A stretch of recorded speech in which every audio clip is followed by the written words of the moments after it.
Hello guys, তো তোমরা কেমন আছো? আশা করি ভালো আছো। আমি তোমাদের ভালোবাসা একটু ভালো আছি। চলো আজকে একটা রান্না করব পনিরের, নিরামিষ পনিরের একটা রেসিপি। তো চলো তোমাদের সাথে শেয়ার করি। দেখো, যে রান্নাটা করব ওটা একদম নিরামিষ।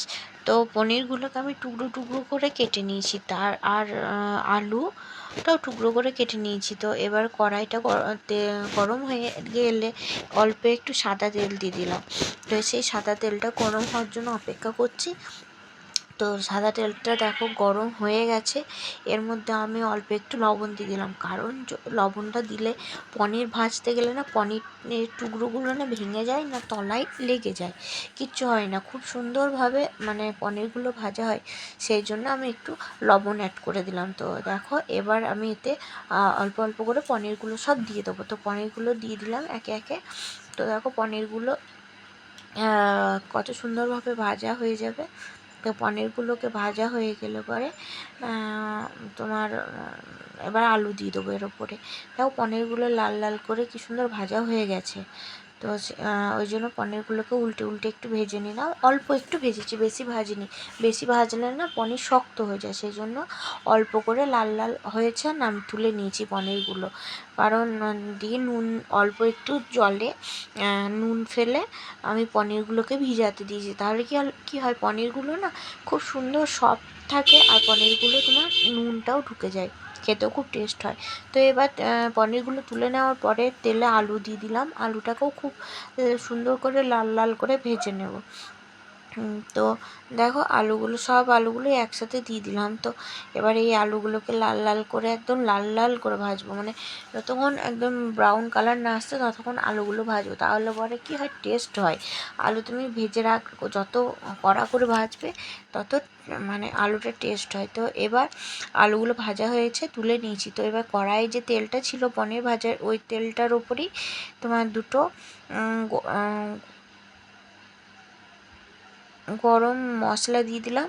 তো ওটাকে একটু ভেজে নিয়ে তারপরে আদা বাটা দিয়ে দিলাম। আদা বাটাটাকে ভালো করে করে নিলাম। তো আদা বাটাটা যখন দিলাম তখন খুব ছিটকাচ্ছিলো, সেই জন্য ওর ওপরে না একটুখানি লবণ দিয়ে দিয়েছিলাম, তার হলে পরে ছিটকাবে না। তো দেখো, আদা বাটাকে অল্প একটু জলটাকে, বাটিতে যে আদাটা লেগেছিলো ওটাকে জলটাকে দিয়ে গুলিয়ে নিয়ে আদাটার ওপরে দিয়ে আদাটা ভালো করে লাল লাল করে ভেজে নিচ্ছি। এর ওপরে ভাজা হয়ে গেলে, যখন দেখো আদাটা ভাজা হয়ে গেছে, আদার যে একটা গন্ধ থাকে না, গন্ধটা মরে গেলে ওর ওপরে এবার টমেটো অ্যাড করব। দেখো, আদাটা দেখো লালচে লালচে কালার চলে এসেছে, যে কালারটা ছিল আদার, সেই কালারটা চেঞ্জ হয়ে গেছে। তো লালচে লালচে কালার চলে এসেছে। তো দেখতেও খুব সুন্দর লাগছে। তো দেখো, এবার আমি এর মধ্যে টমেটো অ্যাড করব। তো টমেটোগুলো কিউব কিউব করে ছোট ছোট করে কেটে নিয়েছি। তো সব টমেটোগুলো এর মধ্যে দিয়ে টমেটোটাকে ভালো করে ভেজে নেব। যতক্ষণ টমেটো না গলছে না ততক্ষণ এটা ভাজবো। তো টমেটোটা ভেজে নিলাম। দেখো, দিয়ে এর মধ্যে আমি হলুদ, জিরে গুঁড়ো, ধনে গুঁড়ো, গরম মশলা, সবজি মশলা, পনির মশলা দিয়ে আর একটু তোমার কী বলে ওই কাশ্মীরি লঙ্কার গুঁড়ো একটু দিয়ে ওটাকে ভালো করে মশলাটাকে কষতে দিলাম। এবার তেলে রেখে লেড়ে লেড়ে মশলাটাকে কষাবো, কারণ যতক্ষণ তেল না ছাড়ছে ততক্ষণ মশলাটাকে কষাতে থাকবো।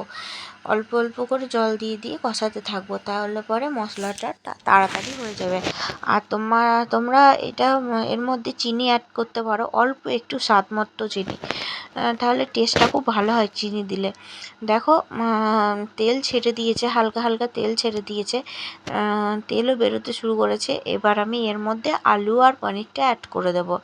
তো আমি দেখো এর মধ্যে আলু আর পনিরটা অ্যাড করে দিলাম। আলু আর পনিরটা অ্যাড করে আলু আর পনিরটাকে ভালো করে কষাবো।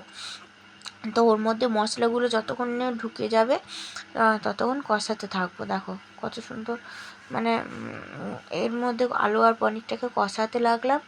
তো কষাতে কষাতে এবার একটুখানি কিছুক্ষণ ধরে কষাবো, তাহলে পরে কি হয়, খুব টেস্ট হয়। আর তুমি যদি বেশি না কষাও, তুই জল দিয়ে দিলে টেস্টও হবে, কিন্তু সেরকম টেস্ট আসবে না। সেই জন্য এর মধ্যে পনির আর আলুটাকে দিয়ে ভালো করে কষিয়ে নিলাম।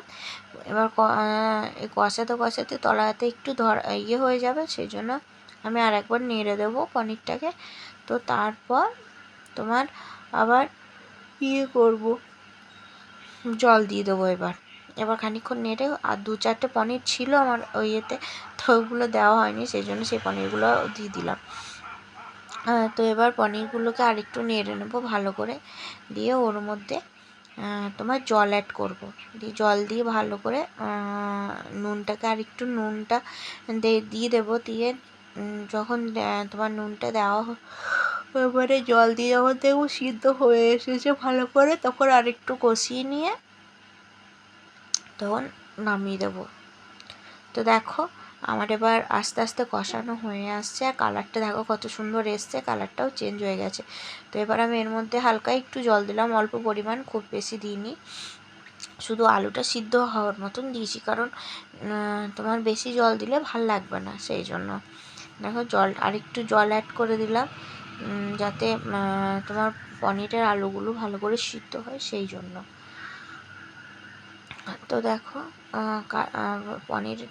পনিরটা ফুটতে লেগেছে, এর মধ্যে দুটো আমি কাঁচা লঙ্কাও অ্যাড করেছি। তো দেখো পনিরটা আমার হয়ে গেছে। তো তোমরা কেমন হয়েছে তোমরা জানিও। টাটা।